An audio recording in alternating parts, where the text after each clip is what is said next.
Hello dear students, welcome back to our channel NEET Universe. My name is Sanjay Patel और हमारा mock test number 32 है, तो इसको solve करना है। और मैं पहले ही बता दूं, आज थोड़ा बारिश हो रही है तो उससे बैकग्राउंड साउंड आ सकता है थोड़ा, तो उसको एडजस्ट करने की कोशिश कीजिए, उसके लिए माफ़ी चाहेंगे। और ये वीडियो थोड़ा लंबी भी हो सकती है क्योंकि पेपर थोड़ा सा इसका लेवल थोड़ा सा अच्छा है, ठीक है। बाकी पेपर जो हमने अब तक किए उससे थोड़ा सा अच्छा पे इसका लेवल है। तो चलिए शुरू करते हैं। पहला क्वेश्चन है यहाँ पे दो फोटॉन है जो स्टेशनरी पहला क्वेश्चन हमारा यहाँ पे कोई स्टेशनरी हाइड्रोजन एटम है जिसपे दो फोटॉन कोलाइड करें, ठीक है। पहले फोटॉन की जो एनर्जी है वो 10.2 इलेक्ट्रॉन वोल्ट के बराबर है और दूसरा वाला फोटॉन जो स्ट्राइक कर रहा है वो है 15 इलेक्ट्रॉन वोल्ट का, ठीक है। उसके पास एनर्जी है 15 इलेक्ट्रॉन वोल्ट का। तो आपको ऑप्शन दिया गया कि क्या दिखेगा। तो देखिए, जो हाइड्रोजन एटम होता है तो ग्राउंड स्टेट में उसके पास एनर्जी होती है 13.6 इलेक्ट्रॉन वोल्ट के बराबर होती है, ठीक है। -13.6 इलेक्ट्रॉन वोल्ट के बराबर एनर्जी होती है ग्राउंड स्टेट में। अब अगर इसको 10.2 इलेक्ट्रॉन वोल्ट की एनर्जी दी जाए तो क्या होगा। अब ये अपनी कक्षा छोड़ के बाहर तो जा नहीं सकता, ठीक है। यहाँ पे एक्साइटेशन तो हो सकता है, ठीक है। अपनी ये एक ग्राउंड स्टेट से फर्स्ट एक्साइटेड स्टेट में चला जाएगा, क्योंकि फर्स्ट एक्साइटेड स्टेट में जो एनर्जी होती है 3.4 इलेक्ट्रॉन वोल्ट के बराबर होती है। तो जो भी यहाँ पे डिफरेंस आएगा वो 10.2 इलेक्ट्रॉन वोल्ट का आएगा, ठीक है। तो जब आप 10.2 इलेक्ट्रॉन वोल्ट का कोई फोटॉन इस पर डालोगे तो क्या होगा, ये फर्स्ट एक्साइटेड स्टेट में चला जाएगा, ठीक है। ये हाइड्रोजन एटम क्या होगा, फर्स्ट एक्साइटेड स्टेट में चला जाएगा अपने। और फिर से जब डी एक्साइटेशन होगा तो वही फोटॉन आपको दिख जाएगा, ठीक है। यहाँ पे पूछा गया कि आप जो यहाँ पे डिटेक्टर है उसमें क्या ऑब्जर्व होगा। तो डिटेक्टर में जब यहाँ पे पहले तो 10.2 इलेक्ट्रॉन वोल्ट का जब फोटॉन यहाँ पे गिरेगा हाइड्रोजन के ऊपर आके, तो ये क्या होगा, एक्साइटेशन हो जाएगा। जब एक्साइटेशन होगा अब बाद में फिर से डी एक्साइटेशन होगा। डी एक्साइटेशन के टाइम पे फिर से वही 10.2 इलेक्ट्रॉन वोल्ट का फोटॉन ही दिखेगा आपको, कोई इलेक्ट्रॉन नहीं दिखेगा, ठीक है। क्योंकि यहाँ पे इमिशन नहीं हो रहा है, ठीक है। इमिशन के लिए कम से कम 13.6 तो चाहिए ही चाहिए, ठीक है। दोबारा वाला जो हम दूसरा वाला फोटॉन दे रहे हैं तो वो है 15 इलेक्ट्रॉन वोल्ट का। तो जब 15 इलेक्ट्रॉन वोल्ट का दोगे और उसके पास एनर्जी पहले कितनी थी, -13.6, तो उसका डिफरेंस कितना आ जाएगा, 1.4 इलेक्ट्रॉन वोल्ट का। तो यहाँ पे एक एक्साइट होगा, कोई इलेक्ट्रॉन यहाँ पे एक एक्साइट होगा और उसका काइनेटिक एनर्जी होगी 1.4 इलेक्ट्रॉन वोल्ट, ठीक है। -13.6 तो इतनी एनर्जी तो उसको चाहिए, ठीक है। अपनी कक्षा छोड़ने के लिए जो इस ऑर्बिटल में है उसको छोड़ने के लिए कितनी एनर्जी चाहिए, 13.6 इलेक्ट्रॉन वोल्ट चाहिए। तो 15 आपने दिया तो बचेगा कितना, इतना तो लग गया -13.6 के बराबर, ठीक है। पॉजिटिव में इतना लग जाएगा उसे एक्साइट होने में।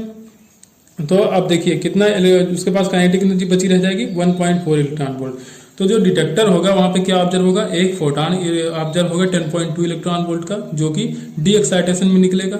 और एक इलेक्ट्रॉन दिखेगा जिसका जो इमिट होगा इलेक्ट्रॉन एक, क्योंकि हमने जब फोटॉन 15 इलेक्ट्रॉन वोल्ट का डाला था यहाँ पे, ठीक है। तो वो क्या करेगा, एक इलेक्ट्रॉन इमिट कराएगा। तो ऑप्शन सी यहाँ पे सही हो जाएगा। One photon of energy 10.2 electron volt and one electron of energy 1.4 electron volt, ठीक है। नंबर दूसरा यहाँ पे कहा गया है कि एडजेसेंट फिगर यहाँ पे जो दिख रहा है, ठीक है, ये इन्फानाइट फ्रेम है, ठीक है, जिसमें दो साइड्स हैं, एक साइड ये है, एक साइड ये है।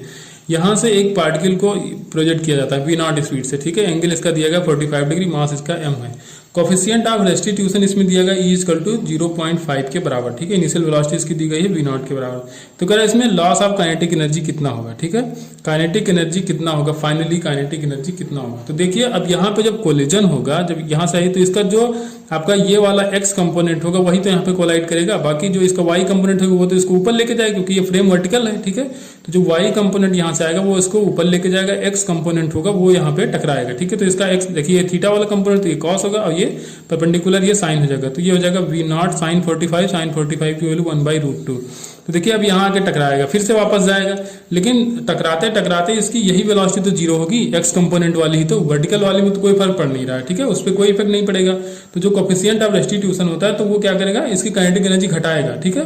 फर्स्ट टाइम जब टक्कर होगा तब भी घटाएगा, सेकंड टाइम भी, थर्ड टाइम भी। तो इन्फानाइट टाइम बाद क्या होगा, जो एक हॉरिजॉन्टल कंपोनेंट है इस वेलोसिटी का, ये हो जाएगा जीरो, ठीक है। तो लॉस ऑफ अगर देखा जाए कि काइनेटिक एनर्जी कितना होगा तो half m v square, v square की जगह क्या रखोगे, V0/√2 का स्क्वायर करोगे, ठीक है। तो ये हो जाएगा half m V0 square by √2 का स्क्वायर करोगे तो 2 हो जाएगा, ठीक है।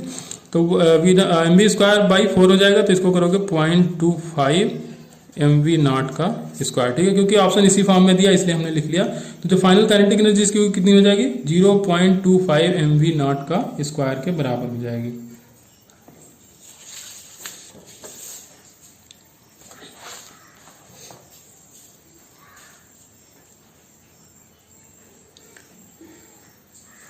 क्वेश्चन नंबर 3 है यहाँ पे एक पार्टिकल ये है जो परफेक्टली इलास्टिक कोलिजन करता है with the another stationary particle B. ठीक है, स्टेशनरी पार्टिकल बी लिए इसका मास m2 है, इसका मास m1 है, इसके पास वेलोसिटी हम मान लेते हैं कि u1 है इनिशियल वेलोसिटी। ये बिफोर कोलिजन है, ये आफ्टर कोलिजन है। ठीक है, तो अब जब टक्कर हो जाती है, ठीक है, आफ्टर कोलिजन दोनों अपोजिट डायरेक्शन में इक्वल वेलोसिटी से मूव करते हैं। तो वेलोसिटी हमने मान लिया कि फाइनल वेलोसिटी दोनों की v है और डायरेक्शन इनका इक्वल बताया, अपोजिट डायरेक्शन कहा गया, तो ये हो जाएगा अपोजिट डायरेक्शन। ठीक है, तो अब देखिए, अब यहाँ से पहले आप लगाओ लीनियर मोमेंटम कंजर्वेशन लगाओ। तो m1 u1 करोगे तो हो जाएगा m1 u, इसका अब देखिए m2 u2 करोगे, u2 0 तो कोई लिखने का मतलब ही नहीं। फिर यहाँ पे करोगे, अब देखिए ये अपोजिट डायरेक्शन में है। ठीक है, ये m1 है, ये m2 है, इसका अपोजिट डायरेक्शन तो लिख दो माइनस m1 v और प्लस, क्योंकि ये डायरेक्शन सेम है तो इसका तो प्लस ही लिखोगे तो m2 v के बराबर हो जाएगा। ठीक है, अब यहाँ इसको ऐसे ही छोड़ दो। अब क्या कहा है, कोफिशिएंट ऑफ रेस्टिट्यूशन इसमें कहा गया कितना लोगे, 1 लोगे, क्योंकि परफेक्टली इलास्टिक कंडीशन में ई की जो वैल्यू होती है उसको 1 लिखा जाता है। तो ई इक्वल टू होता है v2 minus v1 upon u1 minus u2। ठीक है, velocity of relative velocity of separation upon relative velocity of approach. ठीक है, अब देखिए यहाँ पे v2 देखिए केवल क्या डायरेक्शन ही तो पलटा, तो v2 की तो पॉजिटिव डायरेक्शन है, माइनस ऑफ v1 की नेगेटिव डायरेक्शन तो माइनस v कर दोगे। ठीक है, क्योंकि दोनों की वेलोसिटी आफ्टर कोलिजन क्या है, सेम है, बस डायरेक्शन अपोजिट है, तो इसको मैंने कह दिया माइनस में हो जाएगा। और u1 की वैल्यू 1 लिखोगे, u2 है आपका 0, ये वाला जो सेकंड पार्टिकल था वो था 0। आपको बताना क्या है इसमें, तो बताया नहीं हमने, बताना आपको मास का रेशियो दोनों का m1 अपान m2 यहाँ पे बताना है। ठीक है, तो अब ये ऊपर क्या हो जाएगा, 2v के बराबर हो जाएगा। ठीक है, ऊपर 2v और नीचे हो जाएगा u। ठीक है, अब e की वैल्यू हमने क्या कहा था, 1 है, क्योंकि परफेक्टली इलास्टिक कंडीशन है। तो ये हो जाएगा आपका v इक्वल टू यहाँ पे हो जाएगा u/2 हो जाएगा v इक्वल टू, यहाँ से जब v इक्वल टू निकालोगे तो क्या हो जाएगा u/2। अब देखिए यहाँ पे वैल्यू रखो, यहाँ पे क्या है m1 u, यहाँ पे क्या है माइनस ऑफ m1 v की जगह रखो u/2 और प्लस m2 v की जगह रखो u/2। ठीक है, इसको सॉल्व कर लें, या u कॉमन हो जाएगा यहाँ से, u कॉमन हो जाएगा तो यहाँ से कैंसिल आउट हो जाएगा। m1 इधर ले आओ। ठीक है, तो ये हाफ m1 है और ये m1, तो ये हो जाएगा 3/2 m1 के बराबर। ये हो जाएगा m2/2 के बराबर, 2 कैंसिल हो जाएगा, तो m1/m2 क्या आ जाएगा पे 1/3। ठीक है, ये 3 नीचे चला आएगा तो m1/m2 आ जाएगा 1/3। ठीक है, थोड़े बड़े बड़े क्वेश्चन है, पूरे पेपर में ऐसे क्वेश्चन है। ठीक है, कुछ क्वेश्चन इजी है, बाकी तो सारे क्वेश्चन ही ऐसे हैं। क्वेश्चन नंबर 4 है, देखिए यहाँ पे 3 बॉल्स को ड्रॉप किया गया है from the top of the tower. ठीक है, एक टावर से इनको ड्रॉप किया गया है, इनकी इनिशियल वेलोसिटी सेम है। ठीक है, इनकी इनिशियल वेलोसिटी क्या है, सेम है, और फाइनल वेलोसिटी जब ये ग्राउंड पे पहुंची तो पूछा गया। ठीक है, देखिए तो वेलोसिटी होती तो वो हाइट पे डिपेंड करती है, कितनी हाइट से इनको फेंका गया है। ठीक है, उसकी डायरेक्शन पे डिपेंड नहीं करती किस डायरेक्शन में फेंका गया है, जिस भी हाइट से आप फेंकोगे उस पर डिपेंड करता है, डायरेक्शन पे डिपेंड नहीं करता। तो चाहे इस एंगल पे फेंका जाए या हॉरिजॉन्टली फेंका जाए, वर्टिकली फेंका जाए, जब ग्राउंड पे पहुंचेंगे तो इनकी जो वेलोसिटी होगी वो इक्वल ही होंगी। तो ठीक है, तो v1 equal to v2 equal to v3 हो जाएगा यहाँ पे। ठीक है, तीनों की वेलोसिटी जो होंगी जब ग्राउंड पे पहुंचेंगे तो तीनों की वेलोसिटी सेम होगी। क्वेश्चन नंबर 5 है, ये भी अच्छा क्वेश्चन है। एक पार्टिकल है जो मूव कर रहा है XY प्लेन में। ठीक है, फिगर में आपको दिख रहा है। Angular velocity of the particle with respect to origin, origin के रेस्पेक्ट में एंगुलर वेलोसिटी बताना। ये दिया है आपको 2 मीटर पर सेकंड। ठीक है, ये इसका कोऑर्डिनेट दिया इस पॉइंट का 3,5, तो 3 हो जाएगा x एक्सिस और 4 हो जाएगा y एक्सिस। तो ये अगर ये 4 है, ये 3 है, तो ये हो जाएगा आपका 5। और देखिए अब एंगल निकालना हो तो 5 और 3 का क्या हो जाता है 53 डिग्री हो जाता है, और ये हो जाता है 37 डिग्री। ये आपको पता होना चाहिए। ठीक है, जब इस तरह का आता है 3, 4, 5 के रेशियो में तो ये हो जाता है 53 डिग्री। अब ये 53 कैसे याद रहेगा, 5 और 3 के बीच याद रखना कि 53 होगा। ठीक है, ये हो गया 53, ये हो गया 37, तो ये दोनों 90, तो ये भी हो जाएगा 53 फिर। ठीक है, सिमेट्री से देखो तो ये 53 तो ये भी 53, और जब ये 53 तो दोनों 90 में, तो ये फिर हो जाएगा 37। ठीक है, अब देखो, अब इसका ये वाला कंपोनेंट ये दिया है वेलोसिटी आपको, लेकिन आपको चाहिए परपेंडिकुलर, जिस एक्शन ऑफ पॉइंट जो ये है, लाइन ऑफ एक्शन है। ठीक है, यहाँ से परपेंडिकुलर वाली वेलोसिटी हमको चाहिए। तो ये अगर 53 है तो ये कॉस कंपोनेंट हो जाएगा, तो कॉस कंपोनेंट तो इसी एक्सिस पे हो जाएगा, तो यहाँ पे तो एंगुलर वेलोसिटी होगी नहीं। एंगुलर वेलोसिटी के लिए कौन जिम्मेदार होगा, ये वाला कंपोनेंट। तो ये हो जाएगा साइन के फॉर्म में, तो ये हो जाएगा 2 sin 53, और साइन 53 की वैल्यू क्या होती है 4/5, तो यहाँ कर दोगे 4/5। ठीक है, ये आ गया आपका। अब क्या करोगे आप यहाँ पे MVR equal to I omega कर दो, या V equal to R omega से लगाओ, V equal to R omega. Omega आपको चाहिए, V यहाँ पे क्या है 2 × 4/5। देखिए V equal to R omega निकालना है तो V/R हो जाएगा। R की वैल्यू आपको यहाँ से यहाँ निकाला, ये आ गया 5। ठीक है, तो ये आ जाएगा 4 × 2 हो जाएगा 8, और ये 5 नीचे आएगा, 5 × 5 हो जाएगा 25। ठीक है, तो 8/25, और के डायरेक्शन में होगी। क्यों? क्योंकि अगर फिंगर को आप रोटेट करोगे जिस वेलोसिटी की तरफ जो थंब होगा अपवर्ड आ रहा है, तो इसका मतलब प्लस के डायरेक्शन में होगा एंगुलर वेलोसिटी इसकी। ठीक है, तो यहाँ से निकल के आएगा 8/25 रेडियन पर सेकंड। ठीक है, रेडियन पर सेकंड आएगा। क्वेश्चन नंबर 6 है, यहाँ पे दिया गया है पैरामैग्नेटिक मटेरियल दिया गया है। ठीक है, एटम दिए गए 10⁻28 एटम्स पर मीटर क्यूब। मैग्नेटिक सब्सिबिलिटी इसमें दी गई टेम्परेचर 350 डिग्री सेल्सियस पे 2.8 × 10⁻⁻4। अब फिर से सब्सिबिलिटी आपसे पूछी गई 300 केल्विन। देखिए मैग्नेटिक सब्सिबिलिटी जो पैरामैग्नेटिक सब्सटेंस के लिए होती है वो इनवर्सली प्रोपोर्शनल टू टी होती है। तो ζ2/ζ1 हो जाएगा आपका T1/T2। तो ζ2 यहाँ पे हो जाएगा ζ1 कितना दिया है 2.8 × 10⁻⁴। T2 आपको दिया गया 300 केल्विन, T1 दिया है 350 केल्विन। ठीक है, कैंसिल कर लो इसको, 5 से कैंसिल करो, 5 × 6 = 30, 5 × 7 = 35, 6/5 1 से थोड़ा सा कम आएगा। ठीक है, इसकी वैल्यू इसको जब आप सॉल्व करोगे तो कितना आ जाएगा 3.26 × 10⁻⁴ के बराबर। ठीक है, यहाँ पे T1/T2 करना था। ठीक है, थोड़ी सी मिस्टेक होगी, ये हो जाएगा ऊपर होगा 350। ठीक है, 350 ऊपर जाएगा, ये 350 ऊपर होगा, नहीं बाद में आप लोग क्वेरी करने लगोगे। 350/300 होगा। ठीक है, इसको कैंसिल करना, ये 7/6 होगा, 1 से थोड़ा सा ज्यादा आएगा, तब इसको 2.8 को 1 से थोड़ा सा ज्यादा मल्टीप्लाई करोगे तो जो भी 2.8 है उससे थोड़ा सा ज्यादा आ जाएगा आंसर। ठीक है, तो यहाँ पे थोड़ा सही कर लेना। नंबर 7 कहा गया resistance of ammeter is 13 ohm and it scale is granted for the current up to 100 ampere. कोई एमीटर है उसमें 100 एम्पियर तक करंट जा सकती है। कह रहा आफ्टर एडिशनल शंट, कोई एडिशनल शंटिंग अगर यहाँ पे कर दिया, अभी इसको हमने जोड़ा नहीं, अब यहाँ पे एडिशनल शंट कर दिया जाए तो फिर ये 750 एम्पियर करंट बर्दाश्त कर सकता है। ठीक है, तो ये पूछा है कितने शंटिंग की गई है। तो एमीटर टर्म जब यूज हो तो आप लोग कंफ्यूज होते हो कि गैल्वेनोमीटर का होता तो बड़े आराम से लगा लेते, लेकिन एमीटर में अब कोई दिक्कत नहीं, उसको आप गैल्वेनोमीटर ही मान के लगाओ। जब भी एमीटर है उसको काट के गैल्वेनोमीटर लिख लो। ठीक है, तो पहले जा रहा था 100 एम्पियर, तो ये 100 अब भी लेगा, लेकिन बची हुई करंट कहाँ चली जाएगी, तो 100 इधर जाएगी तो 650 इधर आ जाएगी। बस V = I यार यहाँ लगाओ, V = I, क्योंकि पैरेलल में जो पोटेंशियल ड्रॉप होता है वो सेम होता है। तो यहाँ पे 13 × 100 हो जाएगा। ठीक है, 13 × 100 = इधर कितना आ रहा है 650, करंट आ रहा है 650, रेजिस्टेंस हमने R से शंट किया है। ठीक है, R की वैल्यू 1300/650 आ जाएगा, 2 ओम के बराबर। ठीक है, क्वेश्चन नंबर 8 है, यहाँ पे दिया गया 8 रेजिस्टेंस लगाए गए हैं। ठीक है, 5 ओम है एक रेजिस्टेंस की वैल्यू यहाँ पे। तो इक्विवेलेंट रेजिस्टेंस आपसे पूछा गया A B के बीच में, A और B के बीच इक्विवेलेंट बताना। तो देखिए, तो सिमेट्री का केस है, अगर यहाँ से एक लाइन डालोगे, ठीक है, तो जो इस तरफ आ रहा है लेफ्ट साइड में जितने रेजिस्टेंस है उतना ही राइट साइड में, तो सिमेट्री का केस है, तो यहाँ से इसको यहाँ से हटा दोगे। ठीक है, ये पार्ट अलग हो जाएगा, ये वाला इतना पार्ट अलग हो जाएगा। तो ऊपर जो आपका रेजिस्टेंस बचेगा वो बच जाएगा, पहली बात तो ये बचेगा, और फिर ये तीनों, तो इसमें तीनों में 2 सीरीज और एक पैरेलल में। ठीक है, तो 2 हो जाएंगे सीरीज में और इनके साथ एक आ जाएगा पैरेलल में, और फिर से ये वाला सीरीज में, ये हो जाएगा सीरीज में। अब कौन से बचेंगे, ये वाले दोनों बचेंगे, तो इसको रख लो ऐसे। ठीक है, ये बचेगा, उसके बाद A B के बीच एक और बच रहा है। ठीक है, एक और लगा दो यहाँ पे, और फिर यहाँ पे ये हो जाएगा, यहाँ पे हो जाएगा V। ठीक है, अब इनके बीच हमको चाहिए इक्विवेलेंट पोटेंशियल। अब आप सॉल्व कर सकते हो, ये 5 का 5 10 हो जाएगा। ठीक है, इसको लिखो सीधे 10, ये भी 5 है, ये भी 5 है, तो 5 को ये भी 10 हो जाएगा, ये 5 है, ये 5 का काटो, इसको 10 लिखो। ठीक है, अब ये 5 है। ठीक है, 10 और 5 का कितना हो जाता है 10 × 5/15, तो 50/15। अब ये दोनों ब्रांच हट जाएंगे, 50/15 यहाँ पे आ जाएगा, यहाँ 5 5 10, और यहाँ पे 10/5 का हो जाएगा 50/15 + 10। ठीक है, +10 किसका, इस 5 और इस 5 का, तो ये हो जाएगा 15 10 जा कितना हो जाएगा 150, और ये 50 200/15। ठीक है, 200/15 और 50/15 ये आपस में पैरेलल में, इनको भैया सॉल्व कर लेना, आ जाएगा आपका 8/3। इतना सॉल्व कर ही सकते हो, R1 R2/R1 + R2 करोगे। ठीक है, R1 की वैल्यू उसको मान लेना 200/15, R2 की वैल्यू मान लेना 50/15, तो वैल्यू आपकी जो सॉल्व होकर आ जाएगी 8/3 ओम के बराबर आएगी। इसमें देखना यह था कि सिमेट्री वाला केस अगर आप पहचान जाए तो बाकी इतना करना तो आता ही, सबको आता है इतना। नंबर 9 है, ये सिंपल क्वेश्चन है, इसमें कहा गया the heat produced in calorie in A resistance R when A current I ampere flow through it for a second t second कहा गया इन द गिवन एक्सप्रेशन। ठीक है, अब देखिए हीट प्रोड्यूस क्या होता है, I² RT के बराबर होता है। तो I² RT जो निकल के आता है ये आता है जूल में, तो जूल में कैलोरी में चेंज करना, तो 4.2 से डिवाइड करो तो ये आ जाएगा कैलोरी में। ठीक है, तो कैलोरी में चाहिए था इसलिए हमने I² RT/4.2 किया है। नंबर 8 है,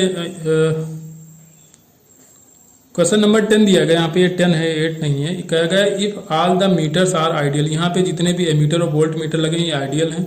वोल्ट मीटर जो तीसरा यहाँ पे उसमें जो मेजरमेंट है उसका वो 6 वोल्ट के बराबर है। तो पावर सप्लाइड बाय बैटरी आपको बताना है, जो यहाँ पे वोल्टेज सोर्स लगा है इससे कितनी पावर सप्लाई हो रही है वो आपको बताना है। तो इस बैटरी का हमको ईएमएफ पता चल जाए, यहाँ से करंट कितनी पास हो रही है, तो power equal to I into V से हम पता कर लेंगे। लेकिन पहले हम क्या करना पड़ेगा, करंट और इसका ईएमएफ पता करना पड़ेगा। ठीक है, तो यहाँ पे अगर 6 वोल्ट का ड्रॉप है V3 में, तो ये यहाँ भी 6 वोल्ट का होगा, यहाँ को पैरेलल में तीनों लगे तो 6 वोल्ट का ये हो जाएगा। लेकिन अब यहाँ पे हमको ड्रॉप नहीं पता, इसके लिए हमको टोटल करंट चाहिए। टोटल करंट जिसमें इसमें पास होगी उससे हम निकालेंगे।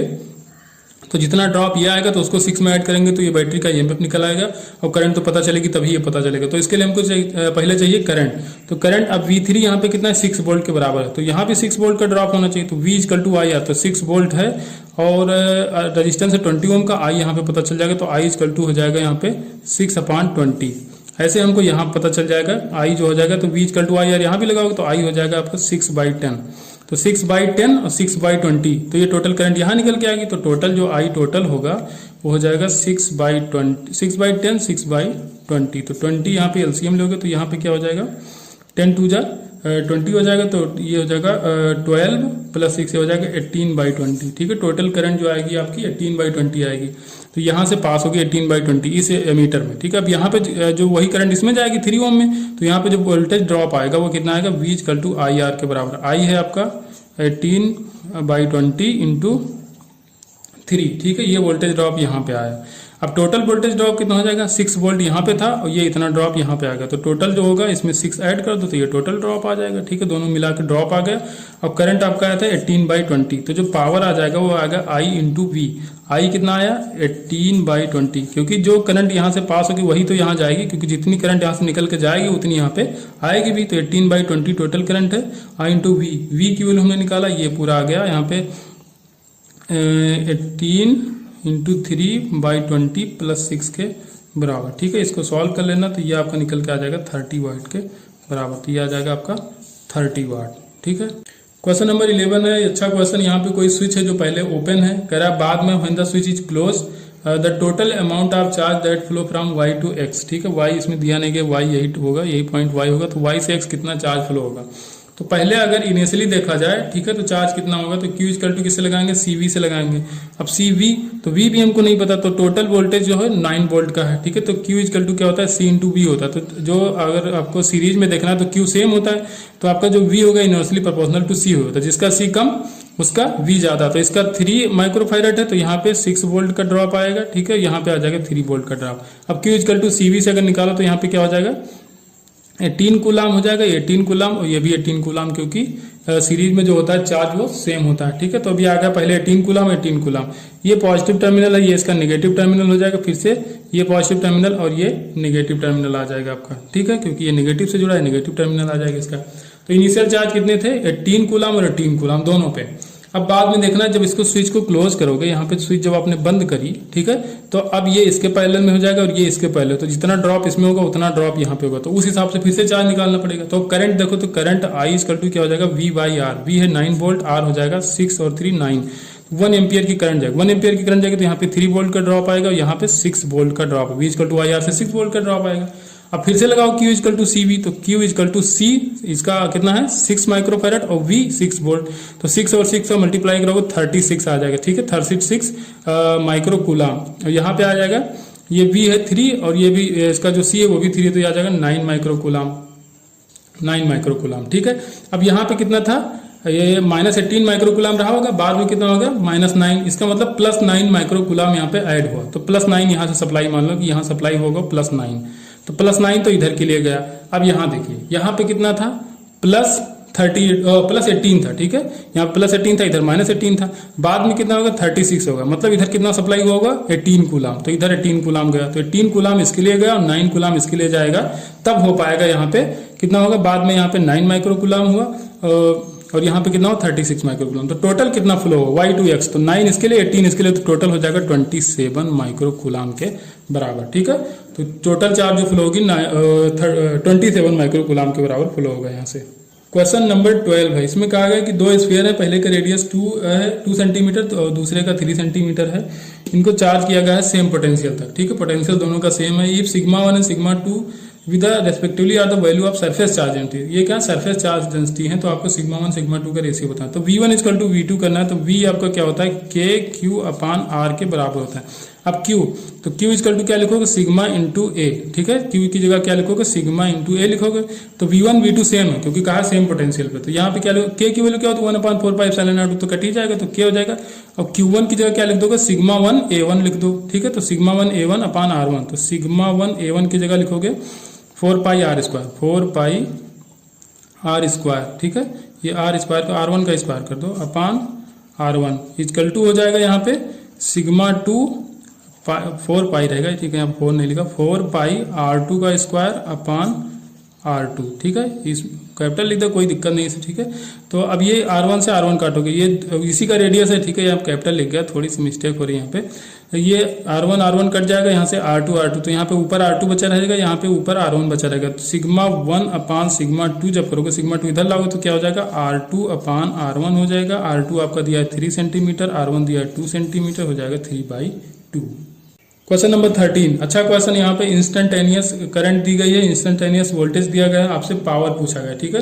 तो P एवरेज के लिए हमको क्या चाहिए, VRMS चाहिए और IRMS चाहिए, ठीक है। तो यहाँ पे दिया है पीक वैल्यू, ठीक है। VRMS और करंट दोनों का पीक वैल्यू दिया गया, तो पीक को हम क्या करते हैं √2 से अगर डिवाइड कर दोगे यहाँ पे तो आ जाएगी RMS की वैल्यू, ठीक है।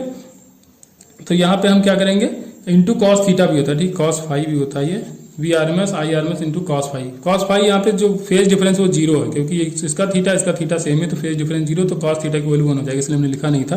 तो हो जाएगा 100/√2 इंटू 10/√2, √2 का 2 हो जाएगा, 2 से 10 को कैंसिल करो 5 हो जाएगा, 5 इंटू 100 करोगे आ जाएगा 500 के बराबर, ठीक है। 500 वाट के बराबर आ जाएगा ये। नंबर 14 है, यहाँ पे कोई लाइन दी गई A और A', ठीक है। यहाँ पे इनफाइनाइट चार्ज कंडक्टिंग प्लेन है जो पेपर के प्लेन के परपेंडिकुलर, ठीक है। इसको थोड़ा इमेजिन करने की कोशिश करना। अब यहाँ पे कहा गया है कि the surface charge density is sigma, surface charge density जो हो सिग्मा है, ठीक है। V is the ball of the mass m which A live charge of magnitude की है, ठीक है। ये V है, इसके पास चार्ज है Q के बराबर। कहा गया कि V is connected by the string from A point on the line A' tangent of the angle theta, ठीक है। आपको टेन थीटा की वैल्यू बतानी, सीधे सीधे आपको अगर पता हो तो टेन थीटा की वैल्यू बतानी है। फॉर्म बाय द लाइन, इसके बीच में A और A' के बीच में जो थीटा है इसको आपको बताना है, ठीक है।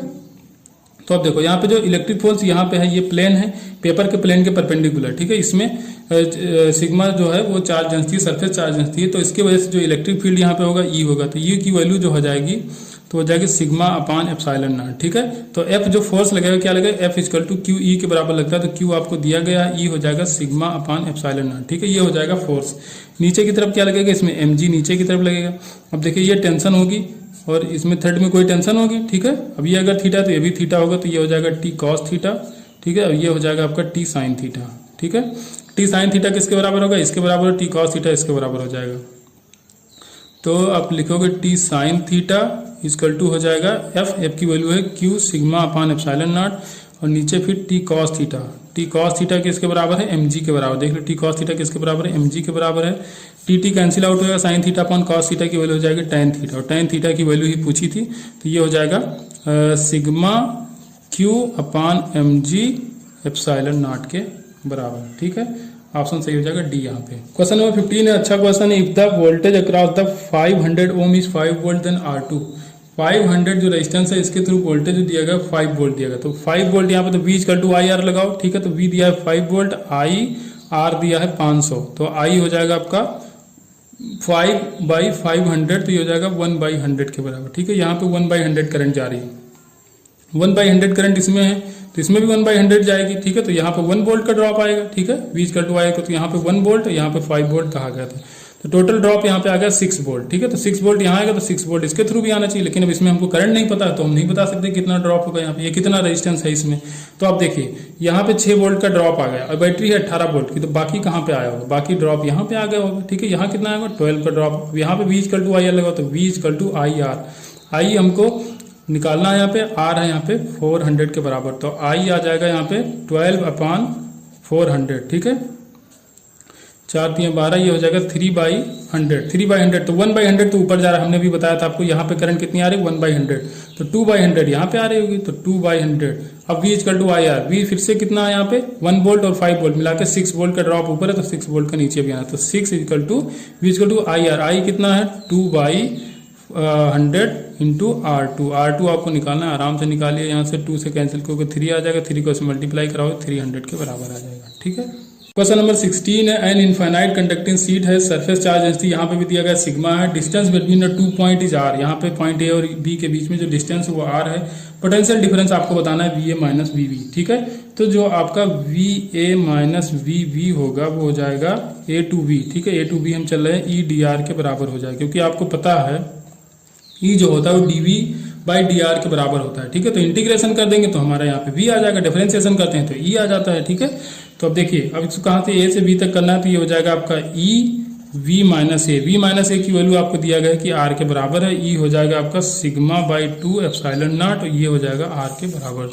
तो sigma R upon 2 epsilon naught के बराबर हो जाएगा। क्वेश्चन नंबर 17, डायमेंशनल फार्मूला पूछा गया मैग्नेटिक फ्लक्स का। ठीक है, तो फाई इक्वल टू क्या होता है, वी ए के बराबर भी कर सकते हो, या आप क्या करते हो ई इक्वल टू, अगर देखा जाए ई इक्वल टू इससे निकालो ज्यादा आसानी, E equal to D phi by D T होता है। ठीक है, डी फाई बाई, तो फाई इक्वल टू क्या हो जाएगा ई इंटू डी टी हो जाएगा। ठीक है, तो फाई का आपको चाहिए तो हो जाएगा ई इंटू डी टी, ई होता है आपका डब्ल्यू अपान क्यू, ई होता है डब्ल्यू अपान क्यू इंटू डी टी, तो डी टी का आप टी लिख दो सीधे। ठीक है, टी हो जाएगा, तो डब्ल्यू का होता है एम एल स्क्वायर टी की power minus 2 into T upon Q का होता है एम्पियर इंटू टाइम। ठीक है, तो एम्पियर ऊपर जाएगा, टाइम और टाइम कैंसिल कर सकते हो। ठीक है, तो ये हो जाएगा एम एल स्क्वायर टी की पावर माइनस 2 एम्पियर का इनवर्स, जो एम्पियर ऊपर ले जाओगे तब, तो ऑप्शन आपका बी सही हो जाएगा यहाँ पे। क्वेश्चन नंबर 19 है, यहाँ पे अर्थ का एस्केप वेलोसिटी दिया गया 11.2 किलोमीटर पर सेकंड। ठीक है, यही होता भी आपको याद भी होगा। अब कह रहा है कि अगर अर्थ के मास को डबल कर दिया जाए, उसके रेडियस को हाफ कर दिया है, तो जिसकी एस्केप वेलोसिटी होगी वो कितनी होगी। ठीक है, तो यहीं से देख लो, अगर मास को आप डबल करोगे, रेडियस को हाफ करोगे, तो 1/r/2 करोगे, y2 ऊपर चला जाएगा, तो 2 का 4 हो जाएगा, तो 4 का स्क्वायर रूट निकालोगे बाहर तो आ जाएगा 2, तो 2 टाइम जितना पहले रहा होगा उसका दुगना हो जाएगा, तो 2 इंटू 11.2 मतलब कि 22.4 किलोमीटर पर सेकंड हो जाएगा। ठीक है, नंबर 20 आपको दिया गया, यहाँ पे एक आयरन रॉड है और एक एल्यूमिनियम रॉड है। आयरन की लेंथ है 50 सेंटीमीटर और एल्यूमिनियम रॉड की लेंथ है 100 सेंटीमीटर, और ये सब कुछ हो रहा है 20 डिग्री सेल्सियस पे। ठीक है, मेजरमेंट लिया जा रहा है, तो कह रहा है कोफिशिएंट ऑफ लीनियर एक्सपेंशन दिया गया आयरन और एल्यूमिनियम का, तो आयरन का है 12 इंटू 10 की पावर माइनस 6 पर डिग्री सेल्सियस, और एल्यूमिनियम का है 24 इंटू 10 की पावर माइनस 6 डिग्री सेल्सियस। ठीक है, एवरेज कोफिशिएंट ऑफ एक्सपेंशन पूछा गया। ठीक है, तो इसका आप डेरिवेशन हम नहीं बताया, डायरेक्ट फार्मूला याद रखना, इसमें वैल्यू रख दोगे, L1 की वैल्यू रखोगे 50, और अल्फा 1 मतलब कि आयरन की वैल्यू है 12 इंटू 10 की पावर माइनस 6 प्लस L2। ठीक है, अल्फा 2, तो अल्फा 2 की वैल्यू है यहाँ पे 24 इंटू 10 की पावर माइनस 6 इंटू L2 है 100 सेंटीमीटर के बराबर। ठीक है, L1 प्लस L2 करोगे तो ये हो जाएगा 150 के बराबर। ठीक है, इसको सॉल्व कर लेना, आ जाएगा 20 इंटू 10 की पावर माइनस 6, 10 की पावर माइनस 6 बाहर कॉमन ले लो तो ऐसे देख लो। ठीक है, ये हो जाएगा 2400, ये हो जाएगा 12 पंचे 60, ये 600, 600 2400 हो जाएगा 624, 3000 हो जाएगा, 3000 बटे 150, ये कटेगा, 15 दूना 30 आ जाएगा 20, तो 20 इंटू 10 की पावर माइनस 6 के बराबर आ जाएगा। ठीक है, पर डिग्री सेल्सियस होगा, पर 21। ठीक है, ये क्वेश्चन हम करा चुके हैं, बार बार ये क्वेश्चन आ रहा है, तो अब तक इसको आ ही गया होगा। ठीक है, सीरीज में लगा हो तो क्या होगा, इसमें थर्मल करंट सेम होगी। थर्मल करंट के लिए क्या करते हैं हम लोग, ठीक है, D Q by D T, तो उसका फॉर्मूला होता है के ए डेल्टा थीटा अपॉन एल। ठीक है, तो के ए, अब के रखोगे इसका सी यू का। ठीक है, के सी यू दिया 9 टाइम ऑफ स्टील का। ठीक है, के एस ऑफ स्टील, तो के सी यू की जगह हम रखेंगे 9 के एस और ए रखेंगे, और डेल्टा थीटा 100 से टी जा रहा है, तो 100 माइनस टी, एल है इसका 18 सेंटीमीटर, ऐसे यहाँ पे रखोगे के स्टील। ठीक है, मतलब के एस, और ये डेल्टा थीटा टी माइनस 0, तो यहाँ पे टी ही हो जाएगा। ठीक है, और अपान कितना 6 सेंटीमीटर, 6 इंटू 3 18, 3 इंटू 3 हो जाएगा 9, के एस से के एस कटेगा, ए से ए जाएगा। ठीक है, यहाँ हो जाएगा 300 माइनस 3 टी, 300 माइनस 3 टी इधर होगा, उधर ले जाओगे तो प्लस 3 टी, और टी ये हो जाएगा 4 टी, तो टी की वैल्यू आएगी 75 डिग्री सेल्सियस। ठीक है, ये अच्छा क्वेश्चन है, हर बार पूछा गया, हर पेपर में इस तरह का क्वेश्चन आ चुका है। क्वेश्चन नंबर 22, ये भी अच्छा क्वेश्चन है, इसमें कहा गया थर्मोडायनेमिकल प्रोसेस है कोई। ठीक है, इसका स्टेट बताया गया P1 P2, एक पॉइंट है, दूसरे पॉइंट तक जाया जा रहा है, जहाँ प्रेशर और वॉल्यूम है P2 V2। तो कह रहा है कि दो डिफरेंट प्रोसेस हैं जिसके थ्रू यहाँ से हम लोग पहुंच रहे हैं दूसरे पॉइंट तक, ठीक है। तो कह रहा है quantity which will remain the same. तो जो कौन सी क्वांटिटी चाहिए, तो भैया जो इंटरनल एनर्जी होती है वो पाथ इंडिपेंडेंट होती है, ठीक है। पाथ इंडिपेंडेंट होती है, प्रोसेस से भी इंडिपेंडेंट होती है कि कैसे पहुंच रहे हो। तो जो इंटरनल एनर्जी होती है वो बस ये इनिशियल टू फाइनल या final point two initial point पे डिपेंड करती है। तो जो इंटरनल एनर्जी होगी वो चेंज नहीं होगी। तो जो Q होता है आपका क्या होता है, U प्लस W के बराबर होता है। तो U जो होगा Q माइनस W हो जाएगा। तो ऑप्शन डी जो है वो सही हो जाएगा आपका, Q माइनस W वो होता है इंटरनल एनर्जी, और इंटरनल एनर्जी चेंज नहीं होती है, ठीक है। वो बराबर ही होती है चाहे जिस प्रोसेस से आप जाओ। Question number 23। अच्छा क्वेश्चन है, कोई करंट आई है जो एक हॉलो पाइप है, ठीक है, थिन हॉलो पाइप है, उसमें फ्लो हो रही है। तो इसमें मैग्नेटिक फील्ड पूछागा inside the hollow pipe. तो inside the hollow pipe जब करंट ही जीरो होगा तो मैग्नेटिक फील्ड कैसे होगी, क्योंकि अगर एम्पियर सर्किटल लॉ लगाओ तो ये क्या होता है VDL, ठीक है। VDL equal to mu naught sign summation of I. तो जब आई ही जीरो है तो ये म्यू नॉट इंटू जीरो, तो जीरो हो जाएगा। तो बी जो निकल के आएगा तो 0/dl मतलब जीरो। तो इन साइड किसी भी पॉइंट पे आप देखो तो मैग्नेटिक फील्ड इसके जीरो होगा। 24 है, यहाँ पे एक रॉड है जिसकी लेंथ 1 मीटर दिया गया, इसका मास है 1 kg के बराबर, सस्पेंड किया गया 2 वर्टिकल वायर से, ठीक है। कह रहा है अगर एक्सटर्नल मैग्नेटिक फील्ड 2 टेस्ला का यहाँ पे अप्लाई किया जाए, नॉर्मल था रॉड की लेंथ के नॉर्मली अगर अप्लाई किया जाए, तो now the current pass through the rod so make tension in the wire zero. यहाँ पे कोई टेंशन ना हो, टेंशन जीरो हो जाए, कितनी करंट इसमें फ्लो कराई जाए। तो करंट जब फ्लो कराओगे तो फोर्स लगेगा, फोर्स कितना लगेगा ILV के बराबर लगेगा। तो जो mg हो IBL के बराबर हो जाए तो यहाँ पे टेंशन जीरो हो जाएगा। तो mg m की वैल्यू 1 kg, g की वैल्यू 10 रखोगे, IBL I आपको निकालना है, v की वैल्यू दिया है 2 टेस्ला और L दिया है 1 मीटर। तो I निकालोगे 10/2 आ जाएगा 5 एम्पियर के बराबर। क्वेश्चन नंबर 25 ये भी आसान है। इसमें लेंथ दिया है किसी रॉड का, करंट दिया गया और मैग्नेटिक फील्ड दिया, पूछा है फोर्स कितना है। तो फोर्स वही फार्मूला जो अभी यूज किया हमने, ILB या IBL कुछ भी यूज करो। तो I की वैल्यू है 1.2, L की वैल्यू है यहाँ पे 0.5, ठीक है, और B की वैल्यू 2, 2 इंटू 0.5 बन जाएगा 1, और 1 इंटू 1.2 तो हो जाएगा 1.2 न्यूटन के बराबर। ये हो जाएगा 1.2 न्यूटन। क्वेश्चन नंबर 26, ये अच्छा क्वेश्चन। इसमें कह रहा है कि कोई ब्लॉक है जो रखा हुआ है इंक्लाइन प्लेन थीटा पे, इसका टेंजेंट आपको बताना है, मतलब कि इसका टेन थीटा आपको बताना है कि कितना होगा। अब इसमें पूछा क्या गया है आपसे, कहा गया है कि अगर हम लोग इसको ऊपर ले जाना चाहते हैं, ऊपर मूव कराना चाहते हैं, तो इसका फोर्स लगता है F1, और जो इसको हम रोकना चाहते हैं ऊपर की तो कितने पे रुका रहे, नीचे फिसले ना, ठीक है, स्लाइड ना करे, तो उसके लिए फोर्स लगता है F2। तो जो F1 है तो क्वेश्चन में कहा गया ये 3F2 के बराबर है। अब F1 और F2 की वैल्यू हमको पता चल जाए। कोफिशिएंट ऑफ फ्रिक्शन दिया गया, म्यू की वैल्यू यहाँ पे 1/2√3 की वैल्यू दी गई, ठीक है। अब देखिए जब इसको आप ऊपर खींचोगे तो फ्रिक्शनल फोर्स नीचे लगेगा, और इस पे जो फोर्स लगे mg sin थीटा पहले ही लगता है, mg डायरेक्टली नीचे लगेगा, तो कंपोनेंट करोगे तो mg sin theta mg cos theta आता है। फ्रिक्शनल फोर्स होता है म्यू r, और r किसके बराबर होगा, देखिए नॉर्मल रिएक्शन जो होगा mg cos थीटा के बराबर होगा। तो जो F1 होगा वो किसके बराबर फोर्स हो जाएगा, mg sin थीटा, mg ले लो common, plus mu cos theta हो जाएगा, म्यू कॉस थीटा क्यों, क्योंकि ये हो जाएगा फ्रिक्शनल फोर्स। जब ऊपर खींचोगे तो फ्रिक्शनल फोर्स नीचे लगेगा। अब इसको आपको रोकना है ऊपर की तरफ, तो लगेगा F2, और F2 किसके बराबर हो जाएगा, जो mg sin थीटा नीचे लग रहा है, इसको आपको बैलेंस करना पड़ेगा। और जब आप इसको रोकना चाहोगे तब जो फ्रिक्शनल फोर्स है वो आपकी हेल्प करेगा, ठीक है, तो वो ऊपर की तरफ लगेगा। जब इसको आप नीचे से रोकना चाहोगे तो फ्रिक्शनल फोर्स आपकी हेल्प करेगा, तो उसको माइनस कर दोगे तो minus mu mg cos theta. अब यहाँ पे करना F1 इक्वल टू 3F2 के बराबर, ठीक है। ये F1 किसके बराबर है, 3F2 के बराबर है। तो इसको दोनों को जब बराबर करोगे तो यहाँ पे tan थीटा की वैल्यू जो निकल के आ जाएगी, ठीक है, वो आ जाएगी 2 म्यू के बराबर। tan थीटा आ जाएगा 2 म्यू के बराबर, 2 म्यू, म्यू की वैल्यू दी है 1/2√3, 2 cancel out, tan theta equal to 1/√3, तो थीटा इक्वल टू हो जाएगा 30 डिग्री। tan थीटा की वैल्यू होती है 1/√3 के बराबर। 27 यहाँ पे कहा गया रेडियो एक्टिव सैंपल कोई S1 है, इसके बाद एक्टिविटी इसकी A1 है, ठीक है। और ये इसके बाद twice the number of nuclei है एज द अनदर सैंपल जो S2 दिया गया, उसके नंबर ऑफ न्यूक्लियाई इसके ज्यादा है S1 के, ठीक है। एक्टिविटी इसकी A2 है दूसरे वाली की, और A2 इक्वल टू कहा गया 2A1 के बराबर है, और जो N1 कहा गया वो 2N2 के बराबर। पहले ही कह दिया कि जो नंबर ऑफ न्यूक्लियाई पहले वाले के बाद दूसरे से डबल के बराबर है। Then the ratio of half life आपको बताना है। तो देखिए जो A1 होता है, A1 इक्वल टू हो जाएगा N1/T1, तो A2 इक्वल टू क्या हो जाएगा, N1/T2 हो जाएगा, ठीक है। तो A1/A2 कर दो, ठीक है, ये A2 करोगे तो यहाँ पे क्या हो जाएगा आपका N2/T2, ठीक है, T2 ऊपर चला जाएगा, तो ये A1/A2 हो जाएगा आपका N1/N2, और ये T2/T1।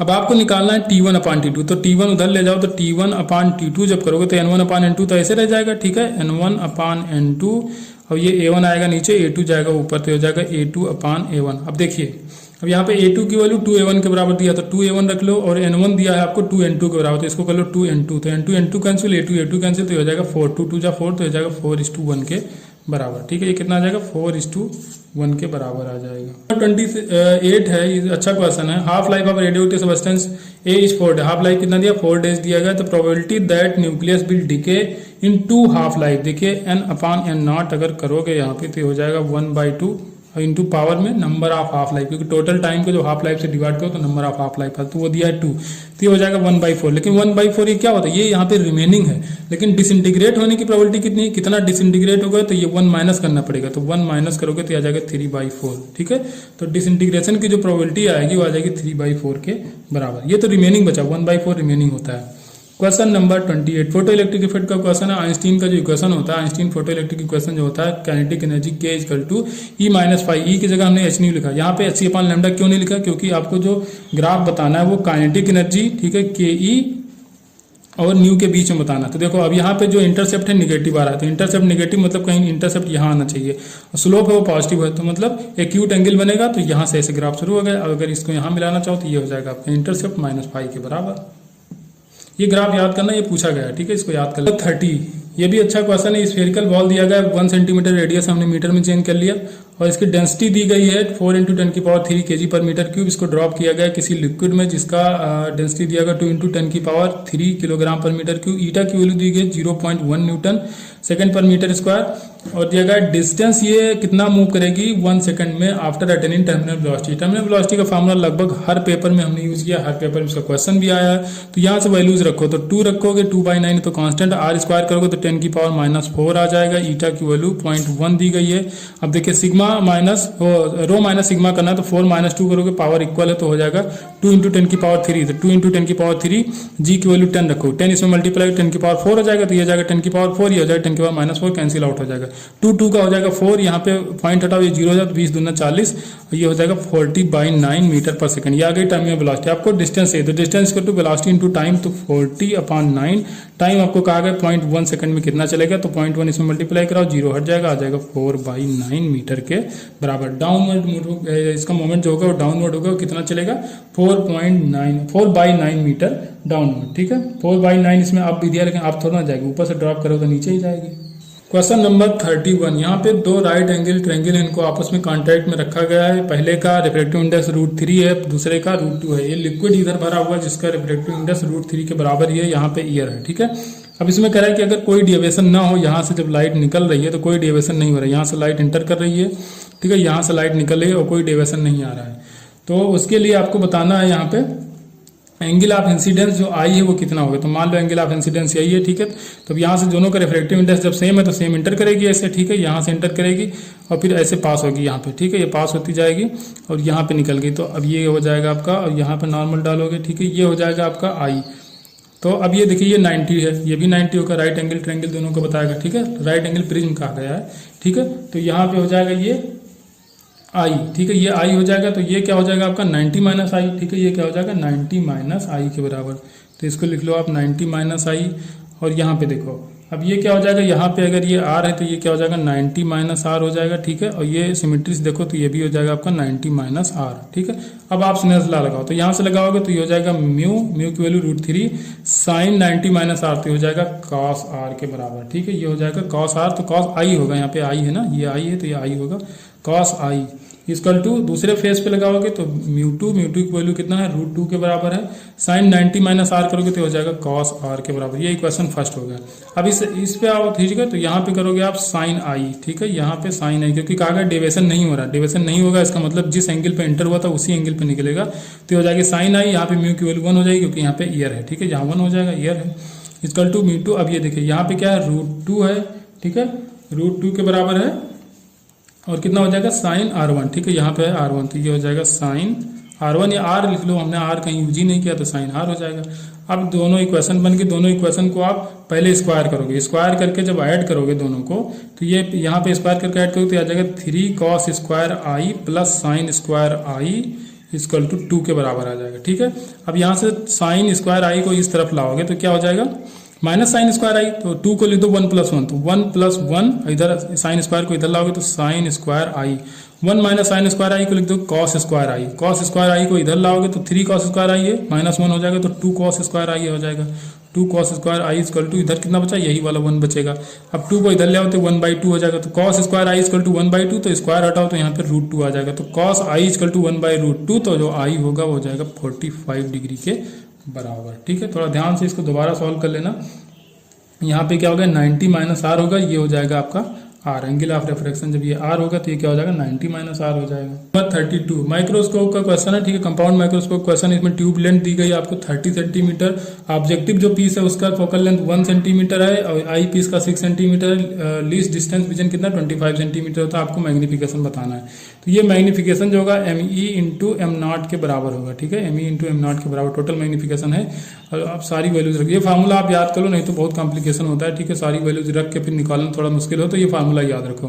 तो ये हो जाएगा 30/F0 की वैल्यू आपको 6 दिया है, 1 + 25/FE की वैल्यू आपको 1 दिया है, तो 25 × 1 = 26 हो जाएगा। इसको मल्टीप्लाई करा दो कितना हो जाएगा 6 × 5 = 30, 5 हो जाएगी। ठीक है, तो 26 × 5 तो ये हो जाएगा 155। कितना मैग्निफिकेशन आ जाएगा 155 के बराबर आ जाएगा। Question number 33। इस क्वेश्चन में भैया देखो ये पूछा तो मोमेंट ऑफ इनर्शिया, लेकिन मेनली ये क्वेश्चन किसका है, सेंटर ऑफ मास का, क्योंकि ये डिस्टेंस आपको पता होनी चाहिए कि सेंटर ऑफ मास जो ये क्वार्टर डिस्क है आपका, इसका कहाँ पे होता है।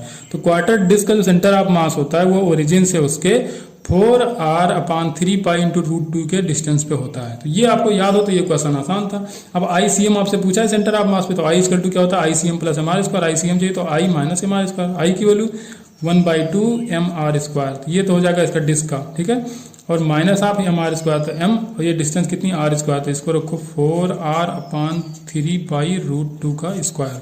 अब बस इसमें सॉल्व भी नहीं करा, यही आपको ऑप्शन में भी दे दिया। ठीक है, ऑप्शन बी यही करेक्ट हो जाएगा। तो इसमें मेनली यही आपको पता करना था, अगर ये याद नहीं तो ये क्वेश्चन आपको छोड़ के आना पड़ेगा। क्वेश्चन नंबर 34 यहाँ पे कहा गया है radius of the wheel is r and radius of gyration about the axis passing through the centre of. ठीक है, रेडियस ऑफ गायरेशन क्या कहा गया है, रेडियस इसमें कहा गया r है। आपको बताना है इसमें if the wheel rolling without slipping, ठीक है, रोल हो रहा है तो रेशियो ऑफ इस kinetic rotational kinetic energy to translational, मतलब कि I 1/2 I ω², ये हो जाएगा rotational kinetic energy upon ½ mv²। ठीक है, ये बताना है आपको। कहा गया the ratio of its rotational kinetic energy to its translational kinetic energy is, ये क्या हो जाएगा। ठीक है, ये हो जाएगा आपका r k r, ये हो जाएगा k t के बराबर। अब देखो यहाँ पे I की जगह क्या रख दोगे mk² रख दो, तो mk ω² की जगह क्या रखोगे आप v = होता है r ω, तो ω² की जगह v² अपॉन r² रख दो। ठीक है, अपॉन ½ mv² गया, k² अपॉन r² बचा, तो kr अपॉन kt हो जाएगा आपका k² अपॉन r² के बराबर। पहला ऑप्शन यहाँ पे सही हो जाएगा, k² अपॉन r² के बराबर। Question number 35। How many NAND gate are required to form an AND gate. देखो नैंड गेट ये है आपका, ठीक है, ये हो जाएगा नैंड, ये एंड है, ये हो जाएगा नैंड। तो अगर इसमें इनपुट हम दे रहे हैं a और b, तो यहाँ पे जो आउटपुट आएगा क्या आ जाएगा a.b आएगा। ठीक है, अब यहाँ पे अगर हम इस गेट को यूज कर लेते हैं, फिर से दूसरा गेट लगा रहे हैं यहाँ पे, तो यहाँ पे क्या जाएगा a.b और फिर से a.b, दोनों सेम इनपुट है। ठीक है, सिंगल इनपुट यहाँ पे जा रहा है, तो ये हो जाएगा a.b का बार है और a.b का बार। ठीक है, क्योंकि ये नैंड गेट है ना, फिर से इसमें भी बार, अब टोटल बार लगेगा क्योंकि यहाँ भी नॉट है, तो टोटल बार लगेगा। तो जब इस तरह सिंगल इनपुट होते हैं तो जब बार कैंसिल होते हैं तो साइन चेंज नहीं होता है। अगर हम इसको सीधे एंटर करा देंगे, फिर से केवल इसमें लगा दें, वैसे अगर लगा देंगे इसको सिंपली जैसे इसको लगाए हैं, ठीक है, तो उसमें फिर जब बार हटता है ना साइन चेंज होता है, लेकिन यहाँ पे साइन चेंज नहीं होता जब सिंगल इनपुट होता है, तब ये सीधे हो जाएगा a.b और a.b। तो ये क्या हो जाएगा फिर a.b, अब कोई इनपुट ये है, दूसरा इनपुट ये है, तो किसके बराबर, ये एंड गेट के बराबर हो जाता है। तो नैंड गेट को एंड बनाने के लिए कम से कम 2 गेट चाहिए। ठीक है, तो ऑप्शन यहाँ पे बी सही हो जाएगा, 2 गेट्स कम से कम चाहिए। क्वेश्चन नंबर 36 है if the forward voltage in a diode is increase. Forward voltage बढ़ाओगे तो भैया डिप्लेशन लेयर का जो विद होता है वो कम हो जाता है। ठीक है, क्योंकि बैरियर पोटेंशियल कम हो जाता है, बैरियर पोटेंशियल कम होता है तो डिप्लेशन लेयर जो होती है उसकी विद कम हो जाती है। तो बी ऑप्शन सही हो जाएगा, डिप्लेशन लेयर की विद डिक्रीज करेगी। क्वेश्चन नंबर 37, ये भी अच्छा question. For the same rise in temperature of the 1 mole of the gas is constant volume, the heat required for the non linear triatomic gas is k times that required for the monoatomic gas. The value of k, आपको value of k बताना है। कह रहा है कि same temperature में अगर increase करना है, ठीक है, कांस्टेंट वॉल्यूम पे, मतलब कि सीवी की कंडीशन है। अब देखो तो क्यू अपान क्यू डैश, ठीक है, क्यू अपान क्यू डैश करोगे तो ये कांस्टेंट वॉल्यूम पे कहा गया, तो सीवी रखना है आपको, तो सीवी अपान सीवी डैश करोगे, ठीक है। सीवी क्या होता है, आर गामा बाई 2, ठीक है, आर एफ बाई 2 होता है, सॉरी आर एफ बाई 2 होता है। लेकिन एक बार क्या गया, आर एफ किस तरह का, ट्राई एटॉमिक गैस का रखो जो कि लीनियर है, ठीक है, नॉन लीनियर दिया गया है। तो यहाँ पे जो आर होता है वो क्या, सीवी क्या होता है, आर एफ बाई 2 होता है, ठीक है। एफ किसका रखोगे, ट्राई एटॉमिक गैस का रखोगे, नीचे क्या रखोगे, एफ बाई 2, ये दिया आपको मोनो एटॉमिक गैस का, दोनों की वजह, तो ये हो जाएगा आपका 3R, और नीचे मोनो एटॉमिक गैस का जो आता है वो 3/2R के बराबर आता है, ये हो जाएगा कैंसिल, ये 3 कैंसिल और 2 जाएगा ऊपर, तो यहाँ पे हो जाएगा 2:1, 2:1, मतलब ऑप्शन सी सही हो जाएगा, यहाँ पे 2 के बराबर आएगा। क्वेश्चन नंबर 38 है, यहाँ पे कहा गया है कि जो डिफ्रैक्शन पैटर्न बन रहा है उनके जो दो मिनिमा है, सेंट्रल मैक्सिमा के दोनों तरफ जो मिनिमा उनके बीच की डिस्टेंस 5 मिलीमीटर, मतलब सेंट्रल मैक्सिमा की डिस्टेंस दी गई, सिर्फ विद दी गई है, ठीक है, सेंट्रल मैक्सिमा की विद आपको दी गई है। स्क्रीन की डिस्टेंस कहा गया है कि जो कैपिटल डी की वैल्यू है स्लिट से कितनी दूरी पे है, 80 सेंटीमीटर है, और वेवलेंथ है आपका 6000 एंगस्ट्रॉम, तो स्लिट की विद बतानी है, ठीक है। तो जो सेंट्रल मैक्सिमा की विद होती है वो कितना होता है, 2 लैम्डा डी बाई डी, या ए मान लो, स्लिट की विद इतना क्या ए है, तो ए आपको निकालना है, तो विद जो है उसको नीचे ले आओ, ए को इधर ले जाओ, तो ए इक्वल टू हो जाएगा 2 लैम्डा की वैल्यू दिया 6000 एंगस्ट्रॉम, और डी की वैल्यू दिया 80 सेंटीमीटर, उसको बदलो मीटर में, -2 हो जाएगा, और आपको जो विद दिया गया 5 मिलीमीटर, तो इसको भी मीटर में चेंज कर लेंगे, तो ए की वैल्यू जो निकल के आ जाएगी वो मिलीमीटर में अगर निकालोगे तो आ जाएगी 0.192 के बराबर, ठीक है। इसको सॉल्व कर लेना, -3 है, ठीक है, इसको ऊपर से कैंसिल करोगे तो यहाँ पे -1 बचेगा, ठीक है, ऊपर ले जाओ तो कितना हो जाएगा, +3 हो जाएगा, +4 +5 +6, तो ये हो जाएगा -4 और -3 हो जाएगा -6, फिर इसको 6 को 2 से मल्टीप्लाई कराओगे, फिर 8 से कराओगे, 5 से डिवाइड कराओगे, तो सारा कुछ करके यही आएगा, ठीक है। क्वेश्चन नंबर 39, यहाँ पे पूछा गया आपसे यंग्स डबल स्लिट एक्सपेरिमेंट है, ठीक है, इसमें 2 स्लिट्स के बीच का जो डिस्टेंस है वो 0.2 मिलीमीटर के बराबर है, मोनोक्रोमेटिक लाइट डाली है, वेवलेंथ दिया 600 नैनोमीटर, स्क्रीन रखी हुई 1 मीटर अवे स्लिट से, ठीक है। डिस्टेंस बताना आपको सेकंड ब्राइट प्रिंट की, तो y इक्वल टू होता है n lambda D by D, ठीक है।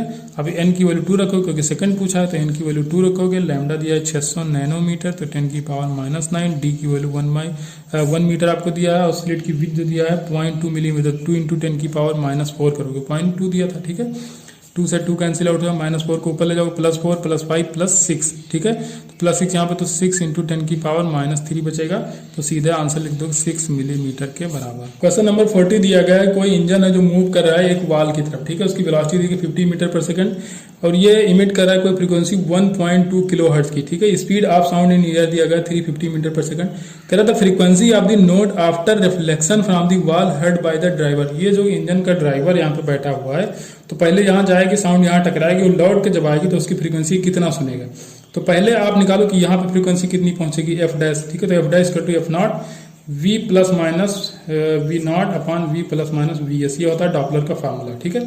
अब इसमें कहाँ प्लस रखना है, कहाँ माइनस रखना है, ये हमको देखना होता है।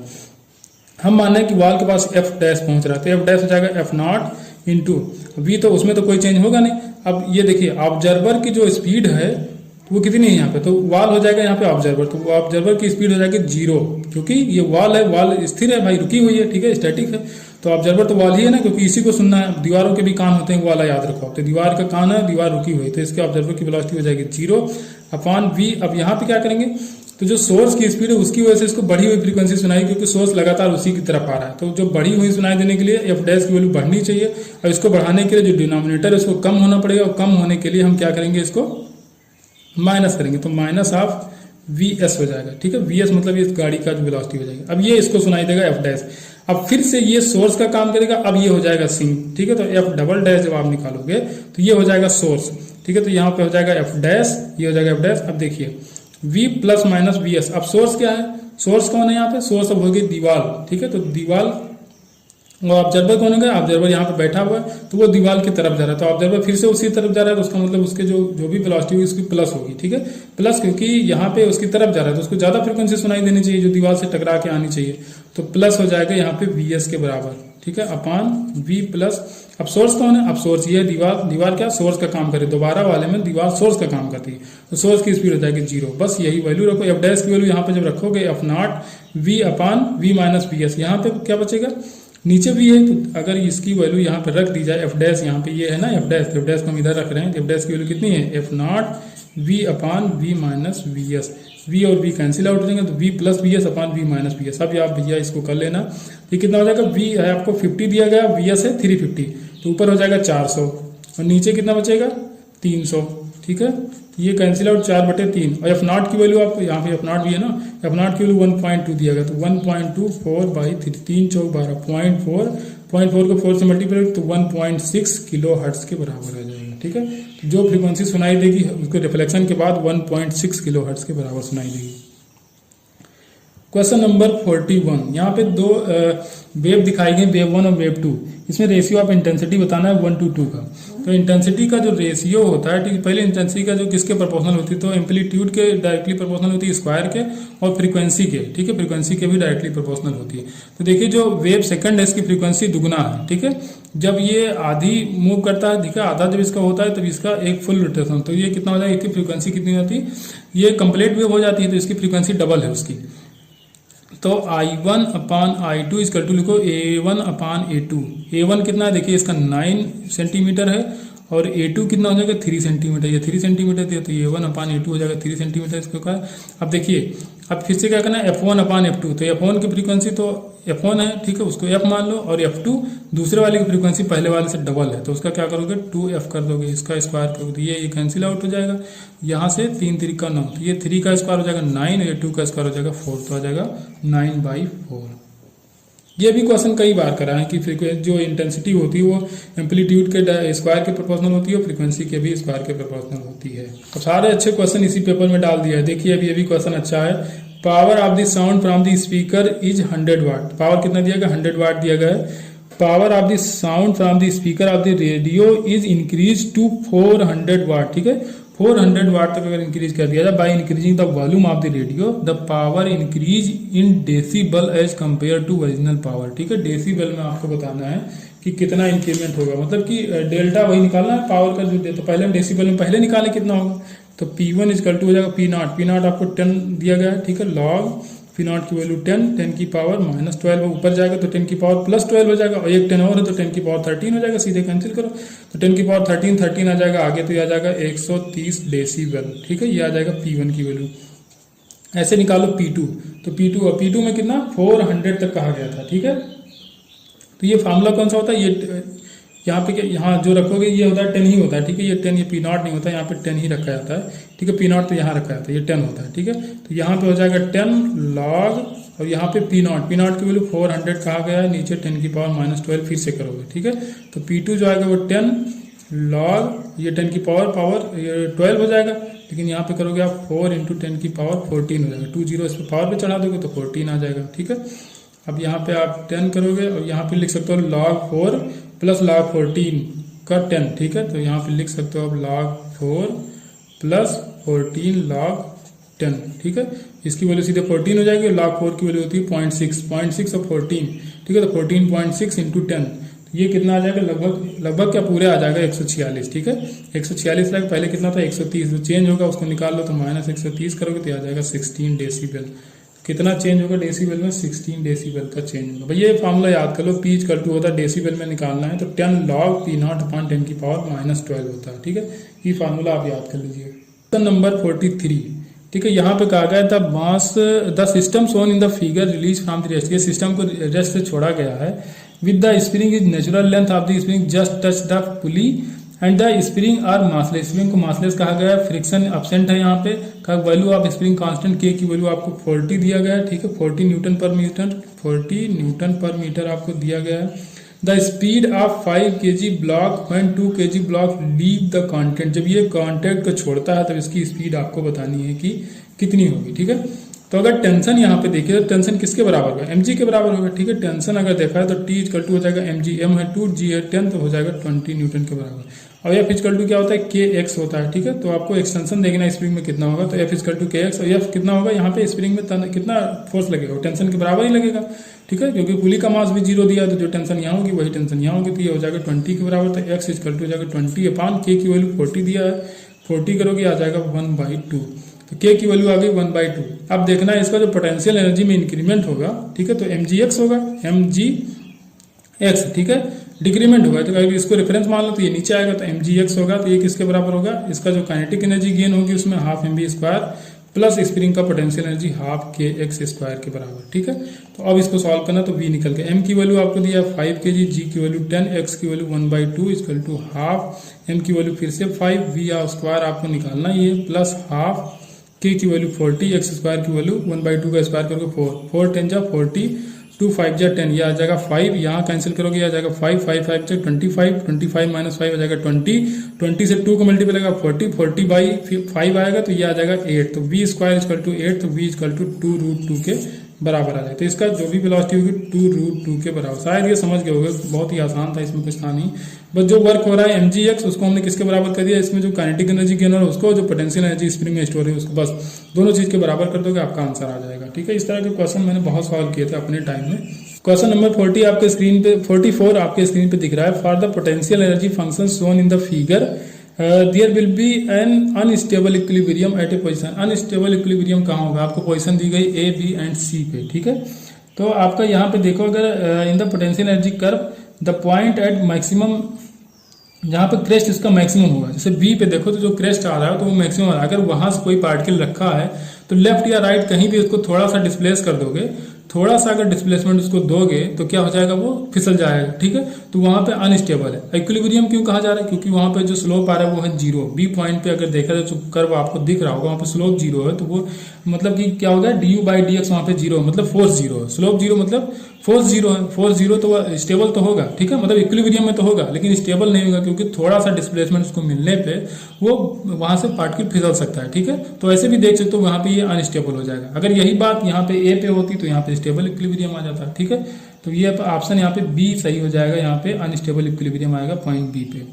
क्वेश्चन नंबर 45 फिर से आसान क्वेश्चन है। Long spring stage by x centimetre इस पोटेंशियल एनर्जी u, बाद में कह रहा है अगर nx तक खींचा जाए तो भैया n स्क्वायर टाइम हो जाता है, ठीक है। इसको ऐसे याद कर लो। अगर देखना है यहाँ से तो देखो un अगर देखोगे तो अपान u, तो क्या करोगे, un directly proportional to x square, तो nx के थ्रू खींच रहे हो, पहले कितना x के खींचा तो दोनों का स्क्वायर करो तो क्या हो जाएगा, x square n square x square upon x square cancel हो जाएगा, u यहाँ चला जाएगा, un यहाँ पे रह जाएगा, ठीक है। तो un जो होगा वो कितना हो जाएगा, n स्क्वायर के बराबर इंटू u, ठीक है। तो n स्क्वायर टाइम्स हो जाता है। तो जितनी गुना खींचोगे, जैसे पहले अगर कहीं भी कह दिया जाए कि पहले स्प्रिंग को x खींचा गया था, बाद में nx खींचा गया, तो कितना बढ़ जाएगा, तो पोटेंशियल एनर्जी x खींचने पे अगर u रहा होगा तो बाद में n स्क्वायर टाइम, जितने टाइम्स आप बढ़ाओगे उतने टाइम्स उसके स्क्वायर के, ठीक है, उतने टाइम्स के स्क्वायर के बराबर हो जाएगा, ठीक है। तो ये रहा पेपर आपका 32। नेक्स्ट वीडियो में हम लोग मिलेंगे, पेपर 33 सॉल्व करेंगे।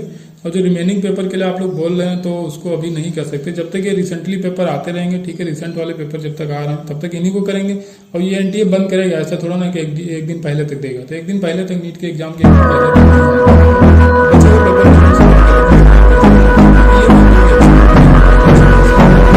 स्पेशली इस पेपर में तो बहुत अच्छे क्वेश्चन दिए गए, ठीक। तो चलिए मिलते हैं नेक्स्ट वीडियो में, अभी के लिए इतना ही।